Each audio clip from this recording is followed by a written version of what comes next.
Ladies and gentlemen, welcome to the future. I'm Zach Gardner, the chief architect at Keyhole Software, and in talking with many developers across many different industries, there's been one common theme, and perhaps the only common theme, is that none of our career paths have ever been linear.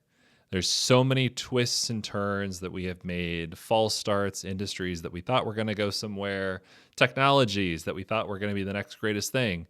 I'm looking at you, blockchain. You didn't live up to the hype, unfortunately. But there's a lot of knowledge that is buried deep within the dark recesses of our brains for those of us that have been in tech for a long time that we need to bring to light. Pieces of advice that we wish we could have given to our former selves. Things that, because we are practitioners in a very specific field, like maybe healthcare or finance, things that we know about, that we are domain experts in, that we just need the chance to nerd out on every once in a while. That's the idea behind this videocast series called Next Level, talking with people from all different walks of life, from all different industries, from all different areas, about what their career journey was like. What are the recommendations that they would give to the next generation of software developers, trying to figure out, should I stay in the software engineering field? Should I go down the architecture route? Should I join the dark side and become management? I don't know. I don't know the answer, but I know a lot of people that are willing to come on that are crazy enough to be interviewed by me and to give their insights. Today with me, someone who I met through a friend of a friend of a friend of a friend, who's maybe 2.5 hours north of me. Matt Ruwe is the senior software engineering specialist. How's it going, Matt? Good. How are you, Zach? I'm doing well. And Yeah. of course, all the views and opinions expressed in this program, the views and opinions of the participants, do not reflect their employers, trade organizations, yacht clubs, grocery stores that they have loyalty cards with. I think that checks Amazon Prime subscriptions. I mean, I can check as many boxes as I possibly can. I think we're covered, Matt. I think we're good. I think we're all right. Yeah, we're good. So for those in the audience that have not met you before, what's been your career journey like? Where did you go to school? Where did you grow up? What was the first thing you remember programming? A lot of people like to talk about that. And how did you go from there to being senior software engineering specialist? Yeah. I got my start in early. I grew up on a farm, so it's kind of an unusual path, but got involved with my dad, who was trading commodities at the time, and this was like in the late 80s, and he got a computer to help him do some predictive analysis on trading commodities and grain futures and that sort of stuff. And so he got this computer. It was an IBM, old IBM clone thing that took about 30 seconds for the hard drive to spin up and made a lot of noise. And I was just enthralled with this thing from the get-go. And it came with these two big manuals. One was for MS-DOS, and I think I've read through that whole one. Then there was another one for a programming language called GW Basic. And yeah, it's just basically a derivative of Basic. There's a lot of go-tos and that sort of stuff in there. But it was that was my intro. At that point, I read that book front to back, probably 3 times. I think when I was probably 12 years old. I've tried to think, why would I be motivated as a 12-year-old to do that? I have no idea. It's a mystery to me even today. And so I wrote a farming simulator that basically took everything that I knew about farming and kind of put it into a game. So you had livestock and you had crops and you had banks and loans and interest rates and weather and all this stuff that went into this little program that I wrote. And yeah, I just fell in love with it. I often think, like, how can I describe to people who want to get into the field, like what motivated me? I can't put into words what it was that just hooked me on this stuff. But yeah, I've been in it ever since. And so after that, grew up a little bit, went to college, and got a computer science degree. And while I was getting my computer science degree, I also had an internship at a company, a software company here in Omaha that was really beneficial to me. I got to not only learn the stuff at school, the theory at school, but then the practice at work, and got to do those real time. And I feel like if people can do that, that's a really fantastic way to learn. I feel like I got a pretty big advantage just by knowing some people and getting some good connections and being able to go down that road. So um, yeah, I graduated after that, stayed at that company for probably another 8 years, I think, and built a whole bunch of like corporate apps, like things that help the software company do the work that they needed to do. We built like electronic delivery systems for software, and this was for banking software, so it's not like your traditional app store delivery stuff, but it's I'm going to deliver the money transfer system for the banks. And then we yeah, we built a whole bunch of internet applications as well. So this was things that helped employees do their jobs better, help them be more efficient. They could do everything from request a software delivery to a facilities request to get the light bulb when their cube changed out. Right. This is before big name service desks were in place, like ServiceNow and those kinds of things. And so we kind of built that way back when.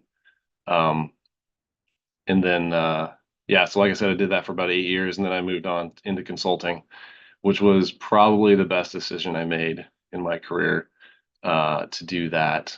I did consulting for about 10 years, worked at probably 6 or 7 different companies across those years, and very diverse set of companies, diverse industries, diverse um, people, diverse company cultures, and then just the diverse problems in general, right? So it was a lot of fun to do that. I still, the people that I met during that time frame were really impactful to me and helped me really kind of open my mind to the way that things are at different companies, right? That's not just one small perspective. And whenever I meet somebody that's, I don't want to like discourage people from being loyal. I think loyalty is a admirable trait, but I also think that if you only have one life to live, and so if you're gonna live life to the fullest, you should probably, you know, uh, do different things. And so that probably means,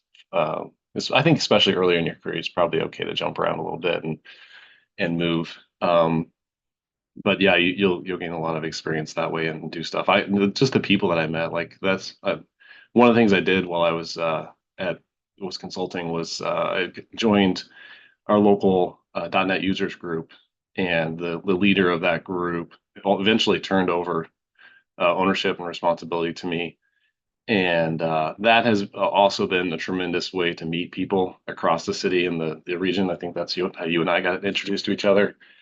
And I've at this point I've been doing that for about 15 years. I think we've had over 200 meetings since I've done it or since I started. And I tell people all the time, like every single one of those 200 meetings, I think I've learned something new, right? And if even if it's just something little as 200 new things, that's a big deal, right? And they kind of stick with you, and these people that you've met that talk about these things, uh, they kind of get ingrained into your soul. So it's good.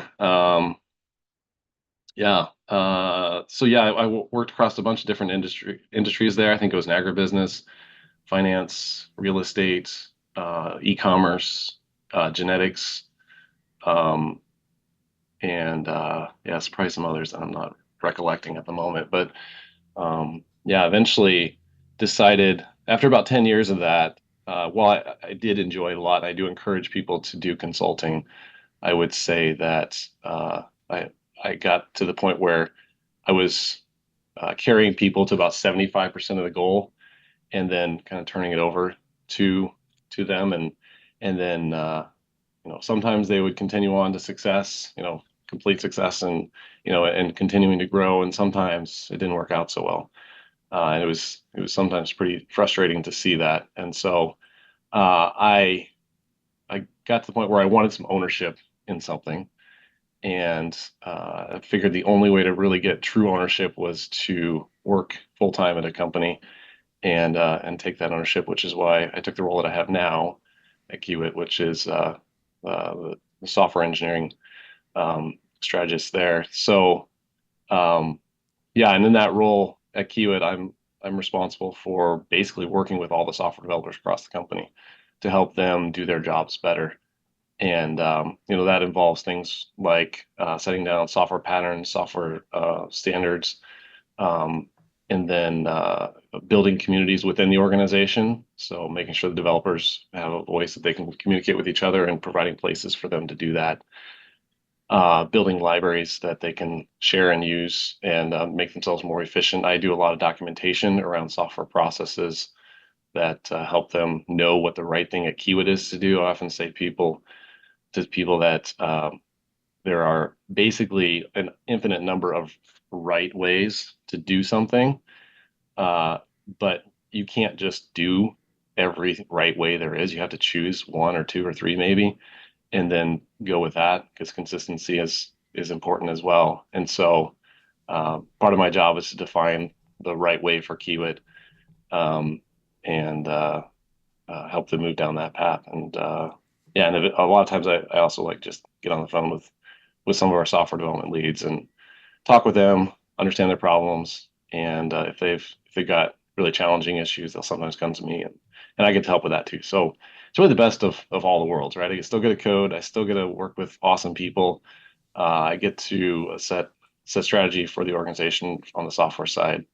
Um, so yeah, pretty enjoyable. That's the quick run through on Mhm. what I've done up to this point, and that was over the course of about 25 years of a little bit more than 25 years of software development.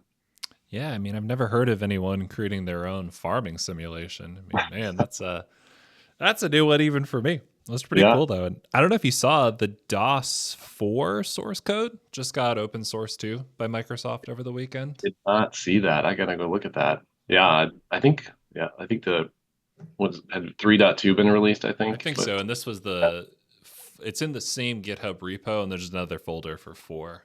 So yeah. The GW Basic compiler also was open sourced a few years ago, which was fun to see. It's all written in assembly, right? yep. And so it's fun to see that uh, yeah, and understand a little bit better. Mhm.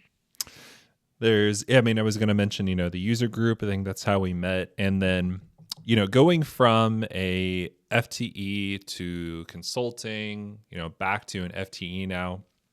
I'm curious because I actually for this series you're the first consultant, former consultant that I've ever like interviewed, and so I know my perspective on this Yeah. because I have, I went from FTE to consulting.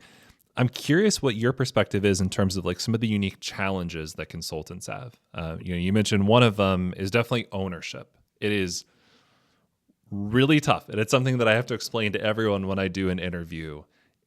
Being a consultant means that you have to at some point abdicate your ownership. All the Yeah. blood, all the sweat, all the tears that you put into these systems, you have to be able to turn over. And in some ways, I don't know about you, but it helps you sleep at night a little bit because it's like, you know what?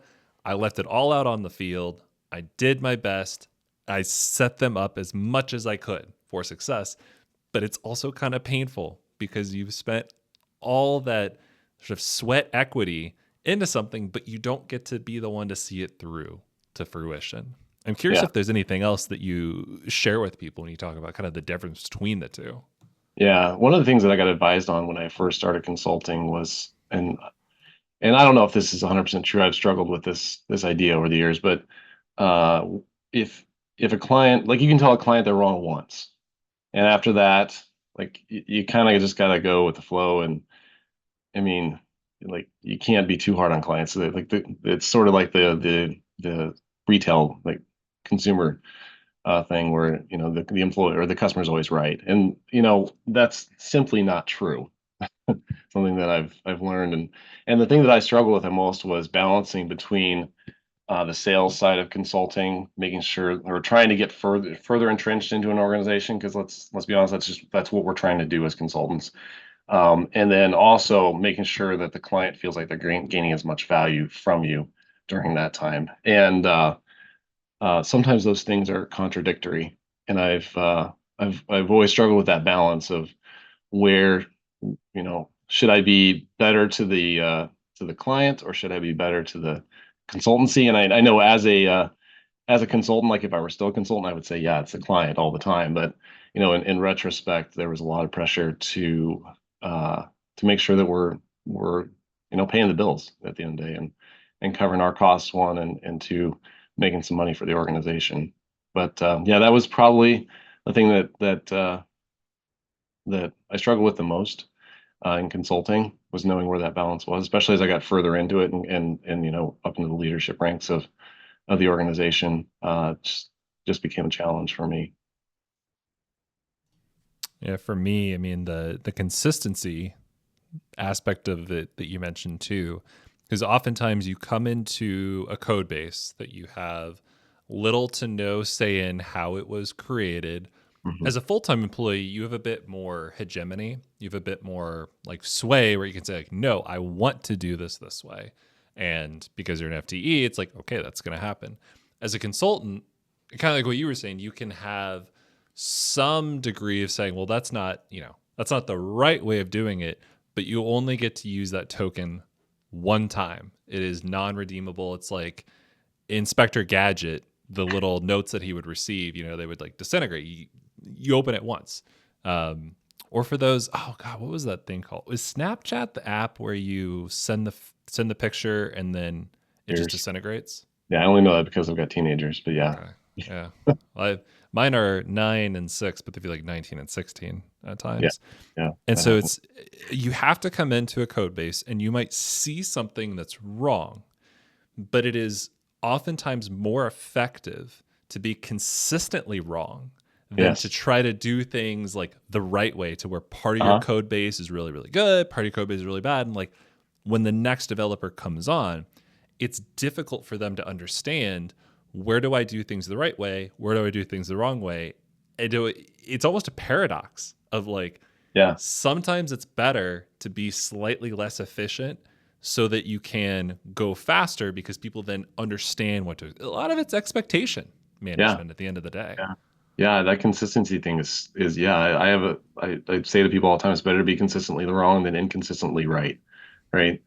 And I believe that, and a lot of people like will push back on it and say that's not the right way to think. But um, yeah, I'm totally into that. And I think what's interesting, like one of the apps that I got to work on while I was consulting was you could tell uh, that this app at one point had been constructed in a very elegant way. Like it was nice separation between concerns, and there were services that were talking to each other and set up properly, and it was a nice thing to look at. And you could tell, like, I got this way at the Mm. end, and you could tell at some point, like, the guy who knew what he was doing walked away, and they hired somebody else to come in and continue working on it. And it's like, whoa, this is there's a huge divergence between over here and over here. Like, this is beautiful code. This is, I have no idea what it's doing code.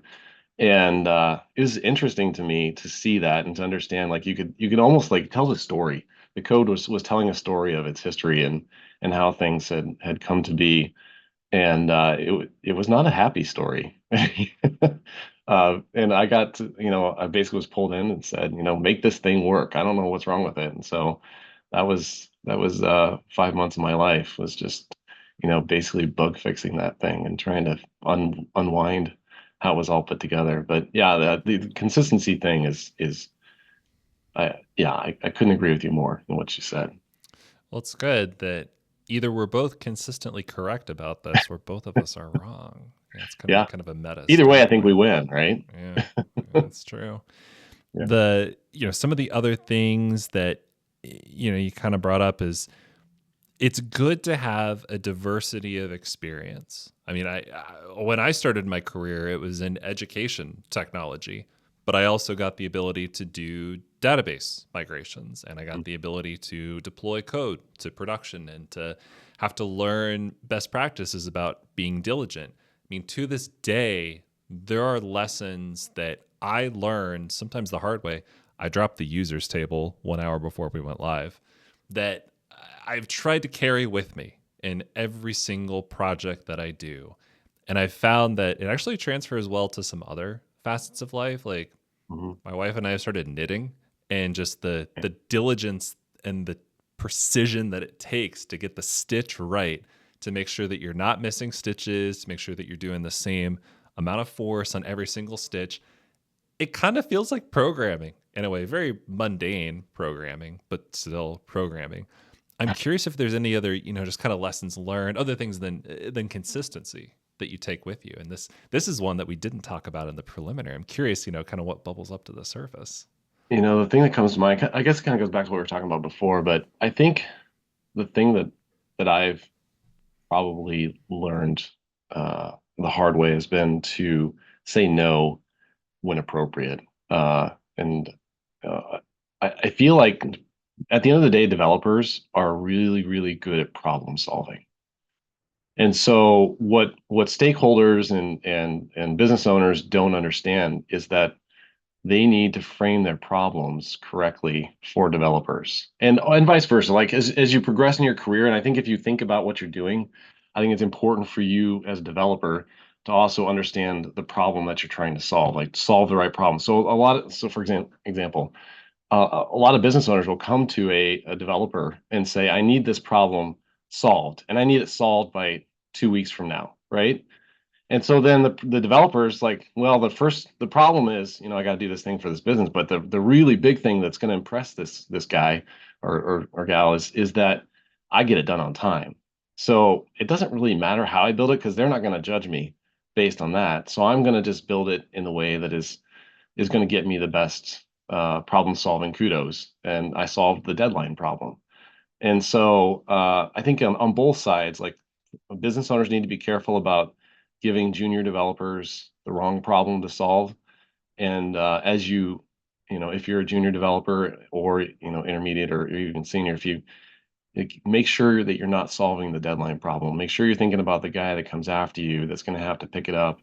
And maybe that means you got to tell somebody that it's just not smart to do it this way. Like I could make it happen, and even that, like, I sometimes wonder, should I even tell people? Hmm. Like, I could make it happen this way, but it's just bad. Like, and so that shouldn't even be an option in some certain circumstances, right? Hmm. And so I think it's important to be able to say no to people, to tell them that you also have to explain like the rationale behind it. You can't just tell them no and walk away and go, spend 6 months building a little website. But you also can't build something that's going to solve exactly one problem and never be adaptable to any other problems that business might want to also lay on top of that piece of software. And yeah, so I've been guilty of solving the wrong problem a lot of times, and it's fun. Like you like figure out a way to make it happen, and you get it there, but then the poor guy after you just has to struggle with that. So that's the thing that comes to mind. That probably one of the bigger lessons that I've learned. I still probably struggle with it, at times because like I said, we're problem solvers. We want to make broken things work, and we want to solve problems that businesses have, and um, yeah. So One of the interesting advantages I think that people get when they do consulting is really getting to understand what the business truly does. When mhm, you're a FTE, it's a little bit easier to be like somewhat disjoint because you don't have to impress people as much. You don't have the same kind of optics, the same kind of pressure that a consultant has because we have to come in there and we have to just execute day after day after day. To do that appropriately, you really have to understand what it is that the business itself is trying to accomplish. And in all the cases that I've been on and all the clients that I can think of, like you kind of have to become like a nerd in what it is that they're actually trying to accomplish and be able to have communication regularly with like, key stakeholders to get them to like extract themselves from like what they think the solution is, but to really get to like the nugget of like, all right, what is it? I was talking with someone today and they just had some very interesting like ways of solving the problem, which isn't bad. Like sometimes that's the only way you can describe what you want is by trying to describe the solution. But it's understanding what you're trying to accomplish from like a business standpoint that then lets you write the software that allows you to potentially anticipate or at least allow for the possibility that you're solving related or potentially like, unforeseeable problems by just merely thinking about the problem slightly differently. So I've had very similar experiences to what you've had. Yeah, it's been fun, especially across the various industries. You probably run into this too, but you just you have to learn it again. Like I went from e-commerce straight into genetics at one point in my career, right? And two very, very different. And honestly, the businesses were, one was a really small business, and the other one was a huge multinational organization, right? And um, getting that diversity of experience there, and having to learn both of those. Like, and the other thing was, I think both of those projects were only 6 months, which was below Wow. average for my time during my consulting phase. Um, but and then you gotta like I don't need to learn everything about genetics when I stepped into that role, but I did need to. I think my role at that organization was primarily as a developer, probably a individual contributor, and stepping into a dev team that was fairly well established and just moving forward. And so there were people on the team that helped me know technically what I needed to do, but there were other people on the team that were way more involved in the business side of it as well. But I think if you're going to move forward, you have to get into that. At the end of the day, I really think that developers are effectively just translators for business requirements into code, Mhm. right? And I think this is honestly what like people who are worried about AI taking over software development roles. This is what they don't understand. And the other thing is like I've I've seen this happen over and over and over in my career, the last 25 years. All the time, everybody's always trying to get rid of developers. There've been all sorts of tools that have been invented over the years, and I think we're still around.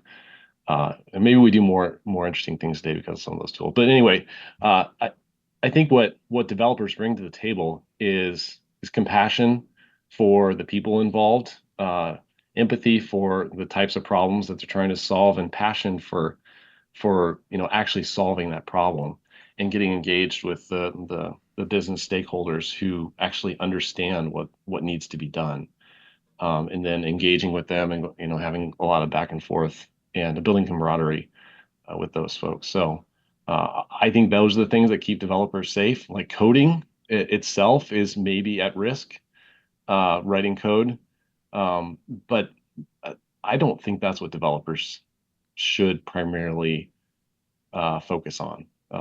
Obviously, we need to know how to do it, but it is kind of secondary to understanding not only the business but the people that are in those business roles.